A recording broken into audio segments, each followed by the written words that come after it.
recently? When exactly were you diagnosed with VCFS? Do you Yeah, know the date? Not the exact date, but I believe it was like February. Okay, all right. And This, how have you been coping with that? not too well. No. How have you coped with it for most of your life? I mean, I know that you didn't have it, but what have you done to get by in your life? What is it? How have you gone through your life with your difficulties that you've had? My only problems were like math. Yeah. Terrible in school math. That makes both of us. And not speaking, I was very shy. Yeah. No, wait a minute. You have to explain about your talent. Oh, well, I don't really know that much about. My mom knows more about that, but I was. I don't remember much from my childhood. Do you mind if I stay here? No, yeah. If you could turn the camera a little bit so I can see your mom, maybe. Yeah, there you go. All right. No. Yeah, I just want to get both of you. How's that? That's better. I want to get both of you in there, though. Both of us? Yeah. Sit on Mommy's lap and we'll start. Because otherwise it looks like she's just talking to her conscience. And nobody there. Well, you guys look exactly alike. Don't tell her that. She'll slap me one. I'm 77. I'm 53. No, I mean, I can see where you come from, obviously. Yeah. Where do you see the other two, Anne-Marie and Diane? They also look like... I'm a little nervous. I just read your book, by the way. Oh. My stepmom liked it, too. Say that again? My stepmom liked your book, too. She said, tell her that I liked it. Oh, great. Well, thank you very much. She got your book, right? Yeah. Anne-Marie borrowed it. My sister. I let her borrow. And then the same day that she finished it, so I never got to read it because Anne-Marie took it home and then she gave it to Pat, her stepmother. No, Pat bought it herself. Oh, Pat bought it? Oh, Anne-Marie still has it okay. then. Yeah. Okay, so when Anne-Marie brings it back, then I'll get to read it. Well, that just means that it's a really good book. That's all. Well, they both thought so. So here's what happened. Yeah. When Dennise was born, we had no indication until the time that she spit up a lot, and there were problems because her soft palate was paralyzed. Yeah. But we didn't know that, of course. Yeah. And back in 1959, there was nothing about genetics going on then. Yeah. So when she got to be about 2, she was speaking. Mm-hmm. But no one but me understood her. Yeah. Well, she couldn't say any consonants. Well, that was like me and my mom. Nobody could understand me but my mom. Right, and that's what happened here. Yeah. So finally, I kept telling the pediatrician, she's talking. It's not baby talk. No, it's just baby talk. So one day I got really angry, and I said, "You listen to her." Yeah. The three girls were talking to the nurse, and I said, "Now listen to her. She's talking to her." Yeah. And he said, "Oh my God, she really is." So he sent me to a speech therapist. Yeah. And that therapist, just by the grace of God, had another child with the same symptom who was 7. Yeah. She sent us to the only doctor in the country who was studying this condition, this paralyzed palate. Yeah. And he was with Columbia Presbyterian. That's not Dr. Robert Sprinson, is it? No, it was Dr. George Crickelier. Okay. He was head of the soft palate clinic at Columbia University. Okay. Columbia Presbyterian. Yeah. So I've recently had surgery, so the medications have screwed my thinking of it. Yeah. It's going to take a year for me to. Yeah. Well, I know a little bit about that myself. Oh no. And I'm only 30, so. But how did you go to college? No. No. What did you do for education mostly? High school. High school. Were you ever, how was high school like? What was that like for you? I wasn't very popular. she was the speech thing made her very self-conscious. Yeah. And another problem that she had is My hearing. her hearing. Yeah. She's got very poor hearing. And the third problem is that she is unable,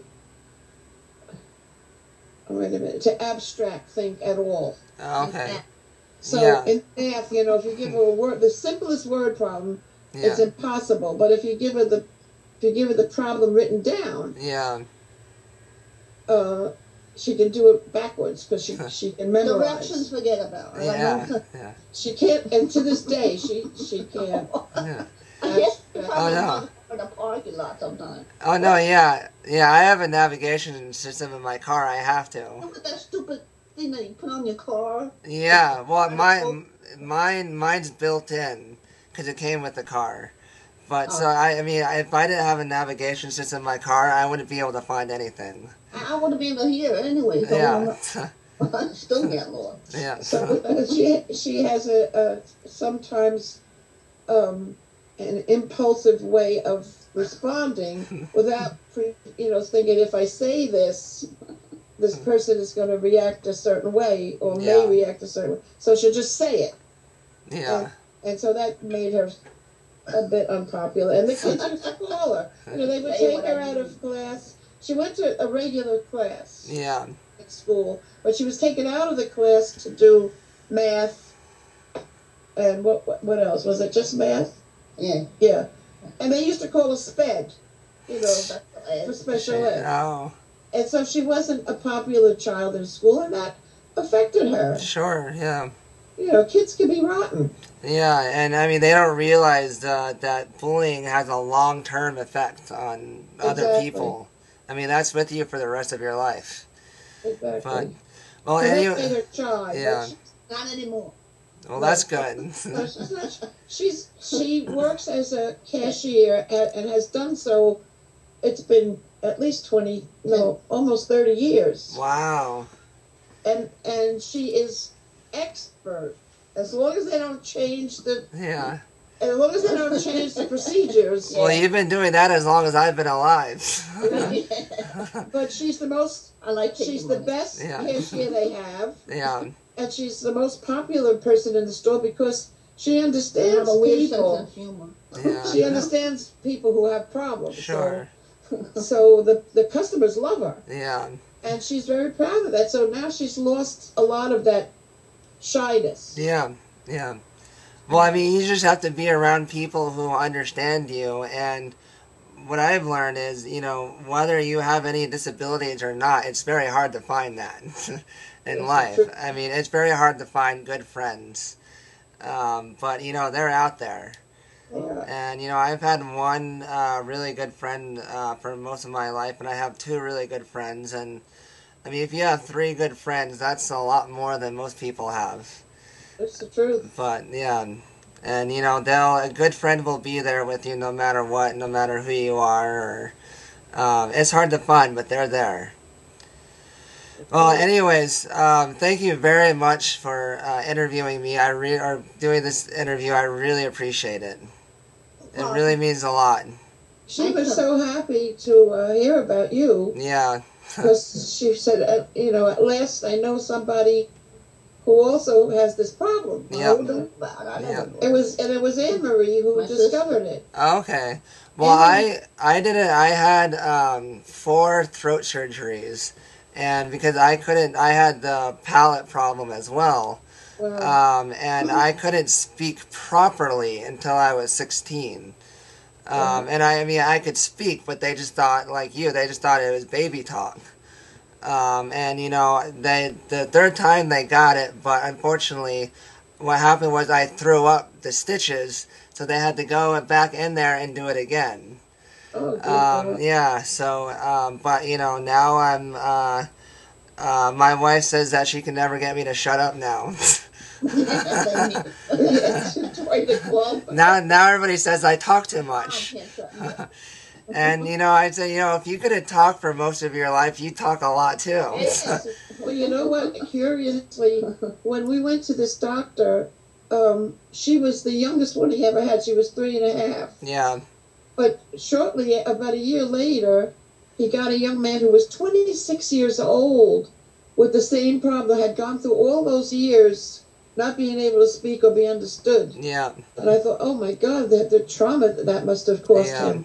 Yeah. You Well, know, thankfully, I don't really remember it. I remember it a little bit, but I mean, I only hung around my mom because she was the only person who understood me, so I wasn't really traumatized by other people.